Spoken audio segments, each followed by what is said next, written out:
নমস্কার বন্ধুরা, kitchen queen Sunita রান্নাঘর থেকে আমি সুনিতা বলছি।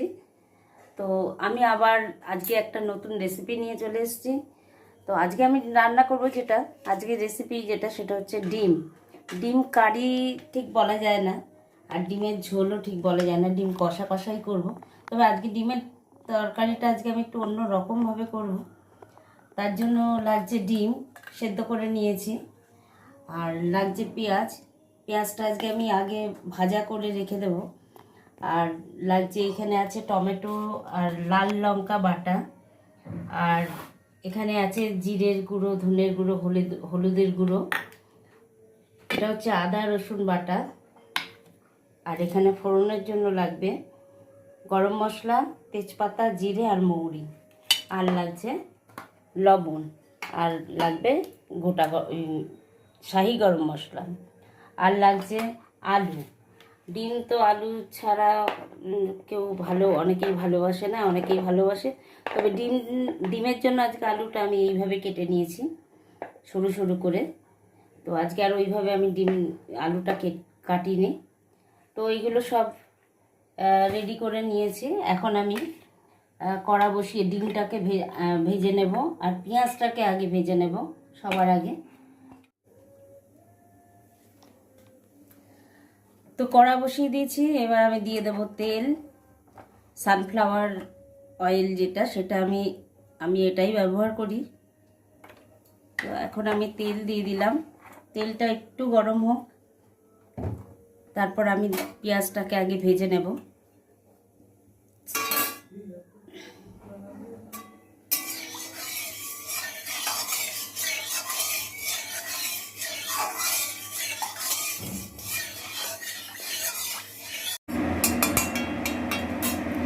এখন আমি দিয়ে দেবো পেঁয়াজ, ভেজে রাখার জন্য পেঁয়াজটা দিয়ে দেব।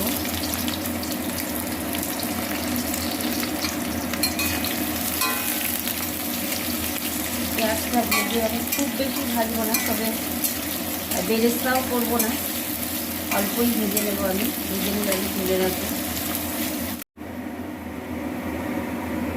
তো বন্ধুরা, পেঁয়াজটা ভাজা হয়ে গেছে। এই অবস্থায় আমি তুলে নেব। এবার বেরেস্তাও নয় আর খুব বেশি কাঁচাও নয়, তো এই অবস্থায় এখন আমি পেঁয়াজটা তুলে নেব।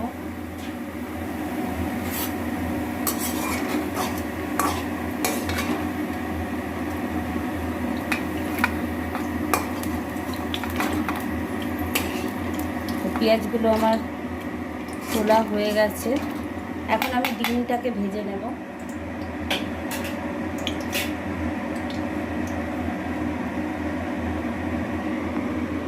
ডিমটাকে এখন আমি দিয়ে দেব, ভেজে নেব।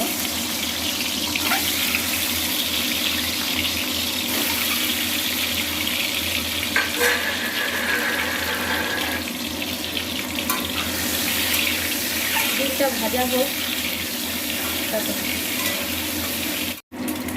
তো বন্ধুরা, ডিমটাও ভাজা হয়ে গেছে, এখন আমি ডিমটাকে তুলে নেব।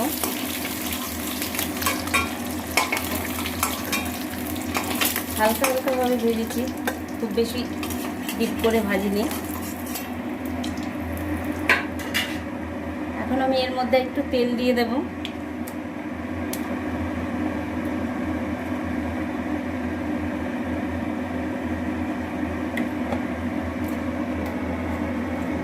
এবার আমি ফোড়ন দিয়ে দেব।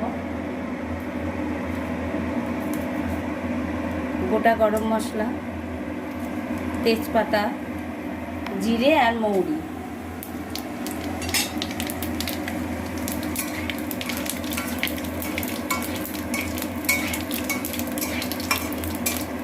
এখন আমি দিয়ে দেব টমেটো আর লাল লঙ্কা, পাকা লঙ্কা বাটাটা এখন আমি দিয়ে দেবো।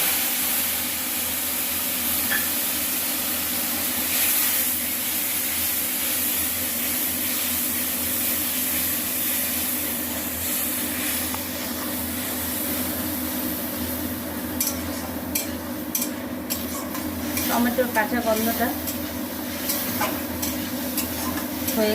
চলে গেলেই আমি আদা আর রসুনের পেস্ট এখন দিয়ে দেবো।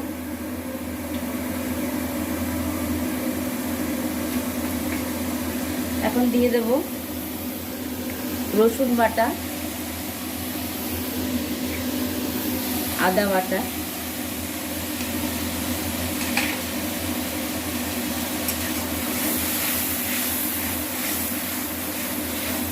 আদা রসুনের কাঁচা গন্ধটা চলে গেলেই আমি মশলা দিয়ে দেব।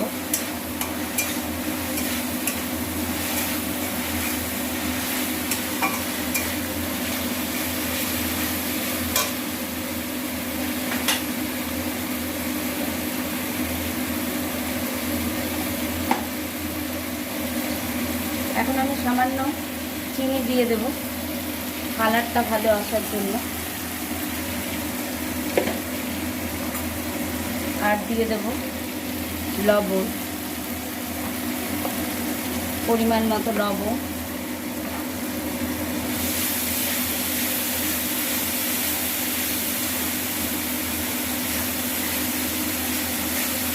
কাঁচা গন্ধটা চলে গেছে আদা আর রসুনের। এখন আমি দিয়ে দেবো গুঁড়ো মশলা, জিরে, ধনে আর হলুদ।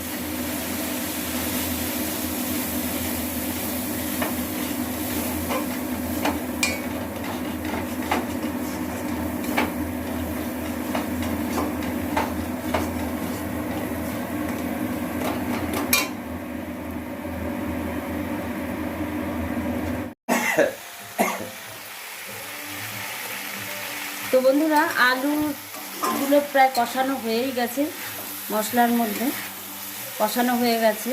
এখন আমি অল্প জল দেব, জল দিয়ে ঢেকে দেব।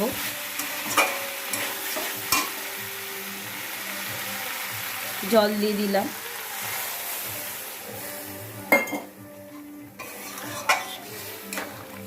ঝোল করব না আজকে।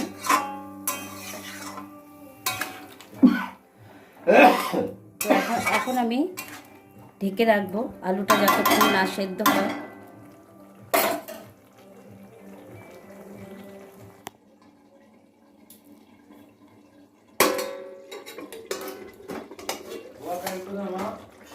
ঢাকনাটা খোলা হয়ে গেল।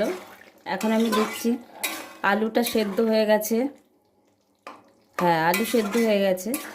এখন আমি দিয়ে দেব ডিমগুলো, ভেজে রাখা ডিম।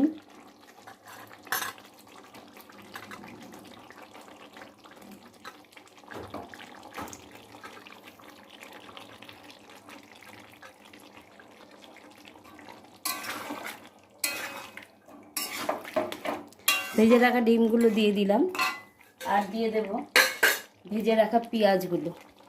এখন আমি পেঁয়াজগুলোকে দিয়ে দিলাম।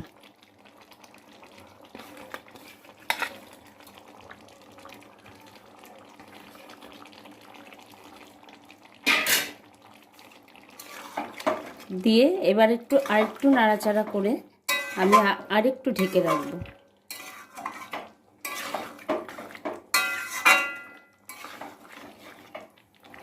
পেঁয়াজগুলোকে, ডিমগুলোকে আমি কেটে কেটে দিয়েছি, এই যে কাটা রয়েছে। এর মধ্যে একটু মশলা ঢোকার জন্য আমি একটুখানি ঢেকে দেব।